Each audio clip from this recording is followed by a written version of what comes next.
Hi, I'm Jeff, and welcome to another one of my videos where I take a look at all the new comic books coming out on either June 27th or 28th, 2023, and I ask myself the question, what one new comic book would I buy this week if I could buy just one book? Ladies and gentlemen, these videos are way too long for my liking. I want them to be under 20 minutes, but today I have 16 books I want to tell you about, including my pick from 2 weeks ago. How am I going to talk about 16 books in less than 20 minutes? I have no idea, but let's see if I can do it. Let's start off this video by taking a look back at my pick from 2 weeks ago, which was Void Rivals, issue number 1. And the question remains, was it a worthy and worthwhile pick to be my just one book pick of the week? And the answer is no. No. Like a soft no. I read it. It wasn't bad, but it wasn't particularly good either. It wasn't really anything that really grabbed me or gripped me or got me excited.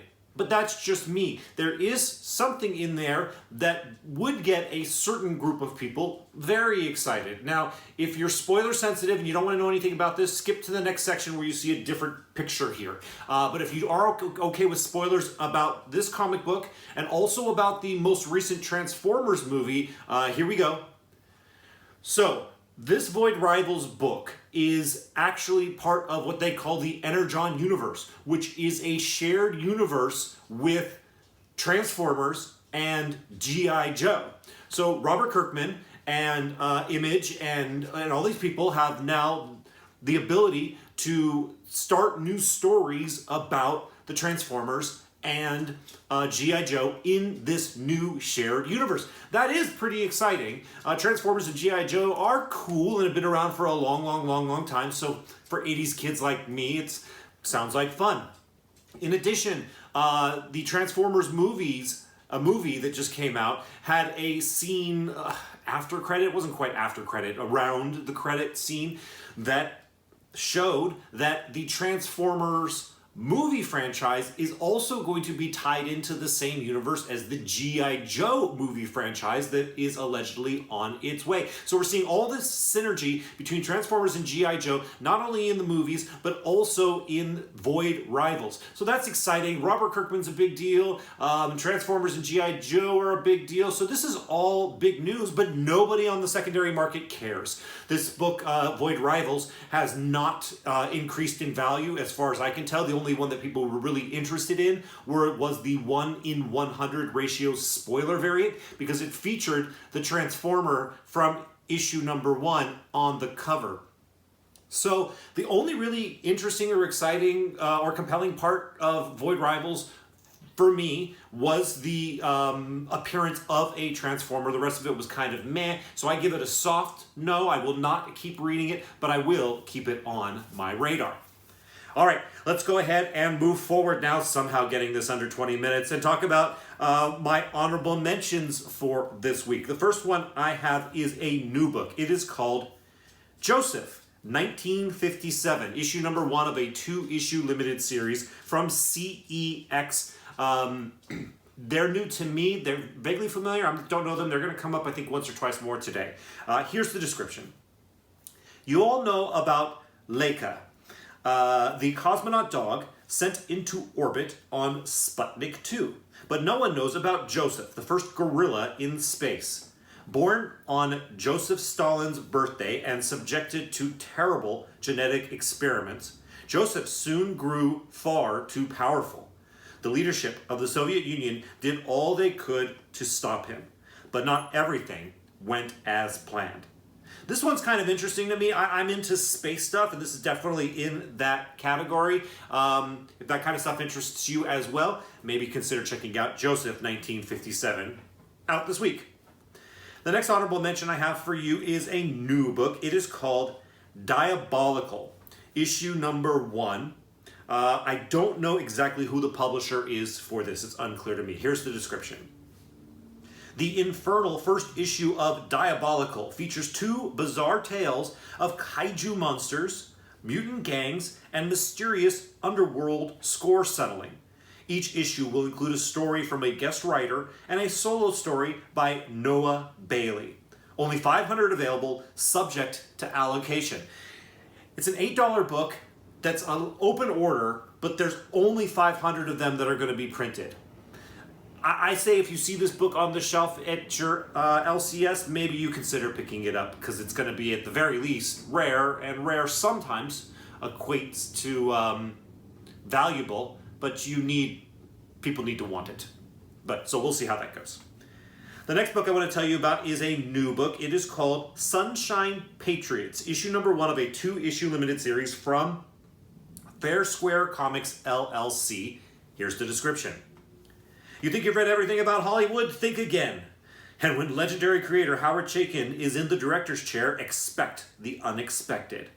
Follow the adventures of 2 former members of Roosevelt's Rough Riders Cavalry, who arrive in Hollywood in 1913 and find themselves caught in the web of a dangerous new world. As the first Sicilian mobsters make their way to the City of Angels, the 2 heroes find themselves recruited as mercenaries for the movie studios and drawn into the cutthroat world of cinema, with a front row seat to the building of a new American empire. With its action-packed narrative and exciting new historical setting, Sunshine Patriots is a must-read for fans of the Western genre and anyone interested in the early days of Hollywood and the formation of one of the most important facets of modern American culture. This description did a very good job. If you're interested in a story that kind of takes place in the earliest days of Hollywood and the earliest days of the 20th century, this might be one for you to check out this week. The next book I want to tell you about is a new book called Sidequest, issue number 1 from Scout Comics. Here's the description. Weird things are happening in the countryside of Tolkestra when the moon is out. This looks like a gig for Dark and his merry band. That is, if they can just get out of their own way. Fisticuffs, illicit gambling, questionable parenting, and drunken pub songs. Sidequest's action-packed first issue has it all. Plus, it contains a backup story featuring a day in the life of a spoiled little rich turtle. Written by Rigo-nominated creator Grant Stoye, with line work by rising star Alaire Rakiot.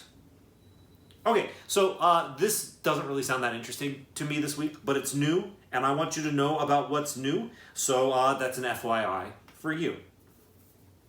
The next book I want to mention to you is a new book. It is called The Quarry, issue number 1.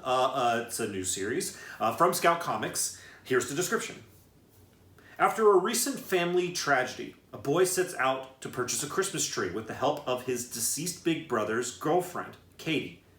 Trying to ease his father's mourning and hold together what's left of the family, Katie and the boy attempt to reclaim a bit of the Christmas spirit and help each other deal with their profound loss. What unfolds changes them both. The Quarry is a coming-of-age story about young love and loss, set against the harsh winter wonderland of northern Michigan. I've read the description of this twice. Once when I was doing my research and once just right now. And both times when I read it, it makes me sad. I don't know exactly why it makes me sad, but it makes me sad. And to me, that is a very good sign for the potential of this book. If a description of the plot can make me feel sad, what is the book itself going to do? I may pick up this book just off of that kind of interest right there, but like I said, I read books because I want to be entertained, but I also want to have an experience, and I'm already having an experience, so it's very interesting to me, so I want to make sure to point that out to all of you. The next book I want to mention is a new book. It is called Fantasy Comics, issue number 1 from Antarctic Press. Here's the description. It's a dream come true, a new fantasy-focused title from Antarctic Press. Adventure Finders, Fantasy Master Rod, the first story, there's 2 stories. Adventure Finders is the first one. Fantasy Master Rod Espinoza weaves an action-packed story of a small-town girl and her friends who want to make it big as renowned fighters. Clariette is part Barbie, part Xena, and all heart, out to make the world a better place. Her cousin, Jofi in Darien, is an apprentice wizard with a love of adventure and good food. When they meet a newcomer, the priestess sister Ariara Popovensi, their lives take an abrupt change. The second story, Diabolical, it's Ed the Talking Head. He's lost his head, but he ain't dead, and so begins the search for Ed's head when he ain't got nobody to help. Basically, if you're into fantasy comics, I wanted to make sure it was on your radar. The next book I'm going to mention to you is a new book. It is called Dust. Issue number 1 from Scout Comics. Here's the description. Jupiter has ignited. The Earth has turned to dust. The rich and powerful have built a utopia underground. The rest of humanity are left to die on the surface. Those below forge a life of luxury, while those above lead a life of poverty where only the strong survive. One of these few is a girl named Keely. Abandoned by her family and deported to the surface, Keely grew up tough, taking to a life of thievery to survive. At first glance, she might look like just another dust pirate, but what Keely doesn't know is that she's the hero of our story, and the secret she's about to uncover will change the world forever. This one sounds interesting to me. If it was a light week for me and I wasn't really ordering stuff, this is something that I would be interested in checking out. It's new, sounds interesting. I'm letting you know that. The next book I want to mention to you is a new book. It is called Bryn Mawr, issue number 1 from IDW. Here's the description. From the creators of The October Faction, Steve Niles and Damian Worm, comes a new horror tale, Bryn Mawr. Recently divorced and sober, Mark Turner has returned to his hometown looking for a second chance. He'll rebuild the old church into a new home, if the locals let him. But Turner Island has a secret, one tracing back to when it was named after Mark's ancestors. Who, or what, is Bryn Mawr? Well, this description didn't do a good job answering that question at all.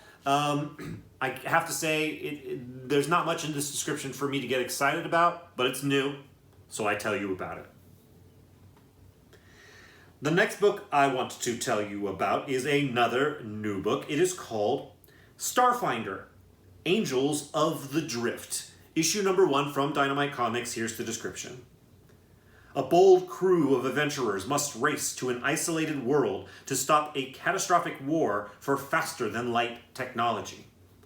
In the science fantasy universe of the best-selling Starfinder role-playing game, 5 down-on-their-luck mercenaries sign on to help a robotic avatar of the hyperspace dimension bring starship technology to a previously uncontacted planet.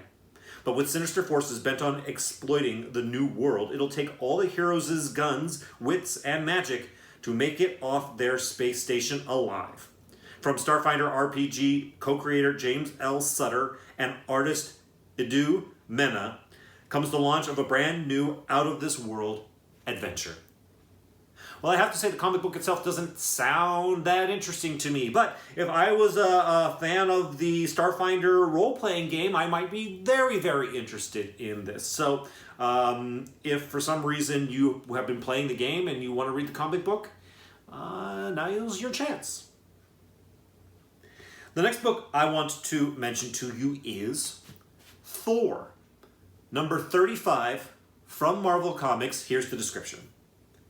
The Midgard-shattering finale of Blood of the Fathers. Dr. Doom makes his final stand to control all of humankind, past, present, and future. Thor must defeat him before the course of history and the future of the 10 realms are irrevocably altered.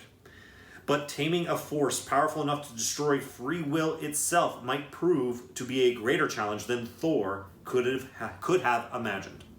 Plus, the mysterious origin of Hela is finally revealed. So, there are 2 things that are interesting to me about this book this week. One, the fact that they're going to give us the mysterious origin of Hela, finally, after all this time.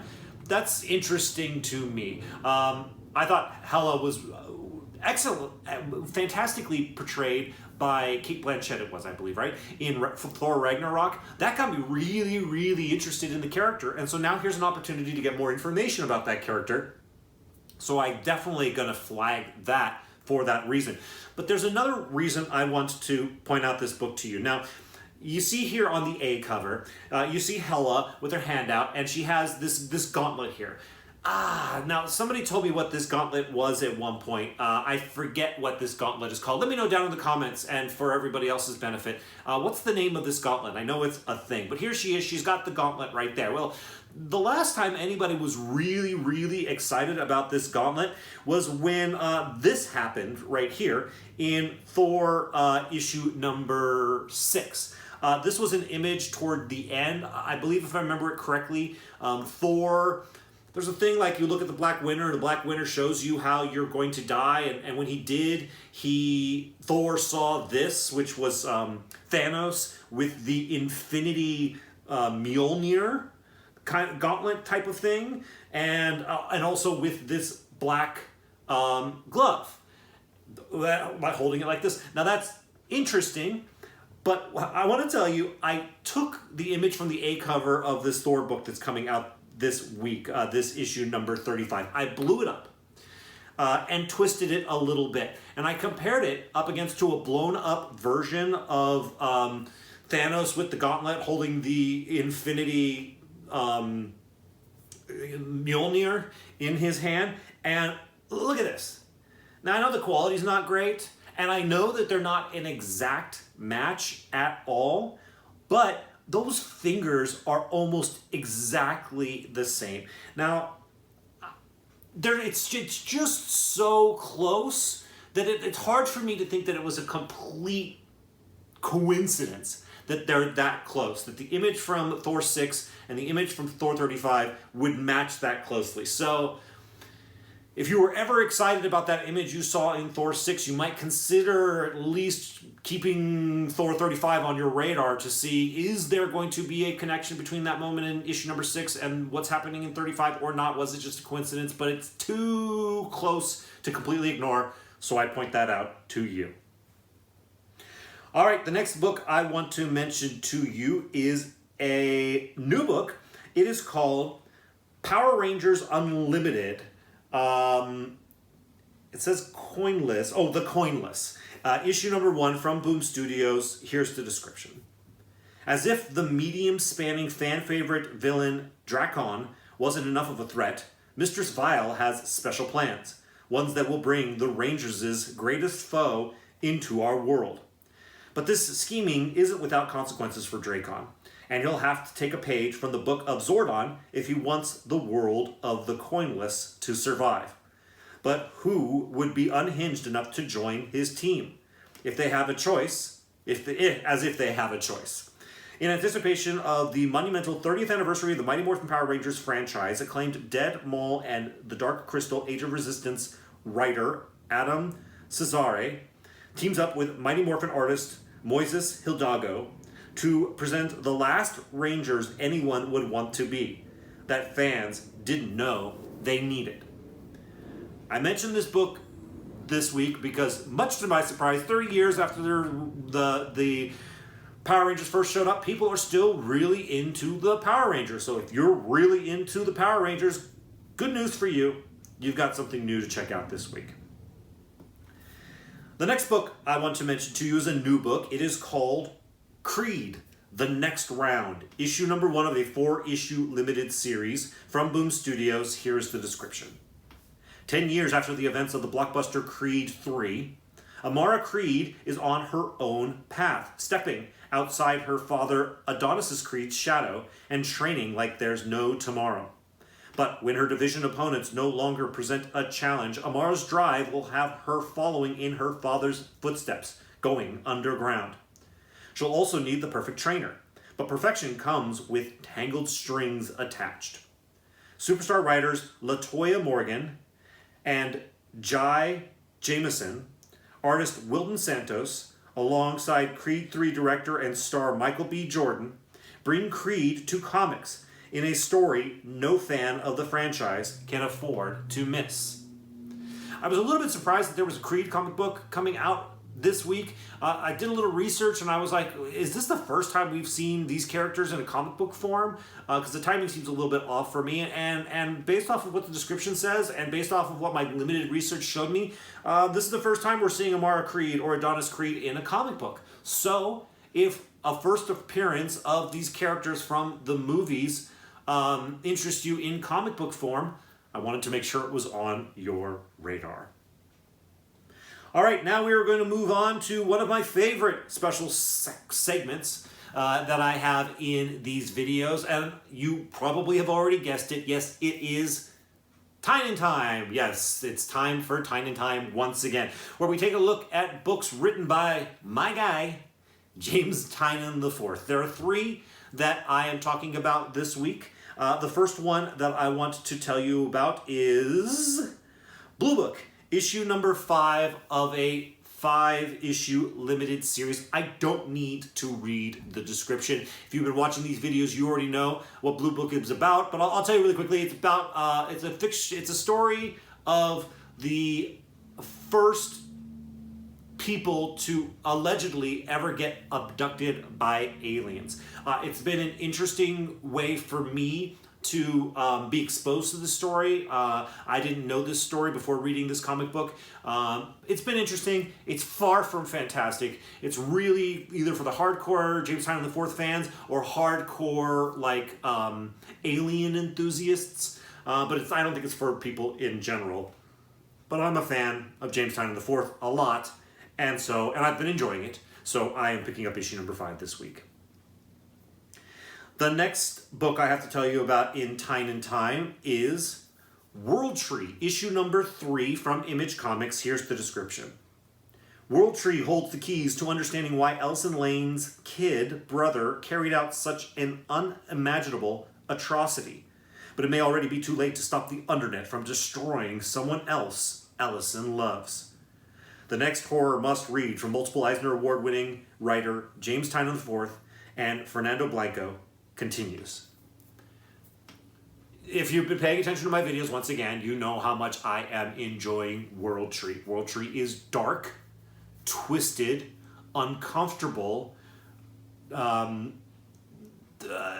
anxiety-filling, tense, really good, fantastic storytelling. Similar to how I mentioned in that one book earlier, The Quarry, I am looking in general for my entertainment to make me feel something or even think something, but preferably feel something. And when I read World Tree, I feel something. It's often anxiety, but I feel something. It's just a really interesting story. It's being expertly told. It's still very early, and there's a lot of story. This James Tynan IV wants this book to go on for many years. So we're only at issue number 3. If you haven't checked it out and you think you might have the stomach for it, I highly recommend picking up issues number 1, 2, and 3 of World Tree. I believe the second print of issue number 2 is also coming out this upcoming week, if for some reason you have a hard time finding a first print of issue number 2. But I think you should be able to find 1, 2, and 3 without too much issue. All right, that brings us to the last book that I'm going to talk about in this video. And of course, that book is my Just One Book pick of the week. And that book is The Oddly Pedestrian Life of Christopher Chaos, issue number 1 from Dark Horse Comics. Here's the description. From the New York Times best-selling and multi-Eisner Award-winning writers of Something is Killing the Children, The Department of Truth, and The House of Slaughter, and the artists on Victor and Nora, A Gotham Love Story, comes this LGBTQ+ horror hero coming-of-age series that's Invincible meets Doom Patrol. Meet teenage mad scientist Christopher Chaos. For all his life, he knew he was different. His brilliant mind works in ways that defy logic and enable him to do things that push him beyond his peers.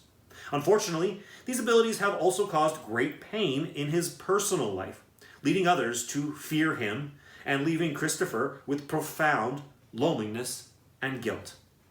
Then one day something cracked, When the cute boy at high school turns out to be a deadly creature, Christopher finds himself pitted in a world of monsters, heroes, and a cult of hunters out to kill them all.